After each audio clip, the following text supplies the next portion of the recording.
அந்த இப்போ கொடுக்குறேன் பாருங்கள். பத்திரிகை ஊடக நண்பர்கள் வணக்கம். எனக்கு இவ்வளோ அழகான விழாவில் இவ்வளோ சீக்கிரம் இவ்வளோ தூரம் வந்து இந்த காட்ஜிலா படத்துக்கு சப்போர்ட் பண்ணதுக்கு ரொம்ப ரொம்ப நன்றி. இது என்னன்னா எனக்கு ஒரு வித்தியாசமான கேரக்டர். அந்த ஸ்டில்லை பார்த்தீங்கன்னாலே தெரியும். இப்படி ஒரு ஸ்டில் இதுவரை என்னை பார்த்துருக்கீங்களா? அவ்வளோ அழகாக இருக்கு என் கொழுக்கு முழுக்குன்னு. இதை வந்து தமிழ் திரையுலகமே பார்க்க போகுது.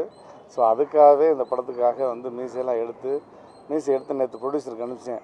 நல்லா அபுல் பேபி மாதிரி கொழுப்பு முழுக்குன்னு இருக்கீங்க சார் அப்படின்னாரு.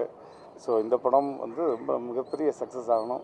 அதே மாதிரி தர்ஷன் பிரதரோட ஃபஸ்ட்டு நான் ஜாயின் பண்ணுறேன். அவருக்கு என்னுடைய மனமார்ந்த வாழ்த்துக்கள், பிறந்தநாள் வாழ்த்துக்கள். Dhananjayan sir, producer sir, Pandi எல்லாருக்குமே வந்திருக்க எல்லா மிகப்பெரிய ஆட்களுக்கும் என்னுடைய மனமார்ந்த நன்றி. படம் மிகப்பெரிய சக்ஸஸ் ஆகணும். இன்றைக்கி பூஜையோடு இந்த படம் துவங்குது. ஸோ நீங்கள் எல்லாம் சப்போர்ட் பண்ணுங்கள். Thank you. I love you all. Thank you sir. அப்படி அவர்களை வருக வருக என அன்புடன் வரவேற்கிறோம். எல்லாருக்கும் எல்லாம் என்பவர் நம் மாண்புமிகு முதலமைச்சர் அவர்கள். அதுவே இங்கும் சாத்தியமாக இருக்கிறது. எல்லோருக்குமான நம் இசையின் நாயகருக்காக நம்மை இங்கு கூட வைத்திருக்கிறது தமிழ்நாடு அரசு. இதற்காக தமிழ்நாடு அரசிற்கு மனமார்ந்த நன்றிகளை நாம் கைத்தட்டல்கள் மூலம் தெரிவித்துக் கொள்ளலாம்.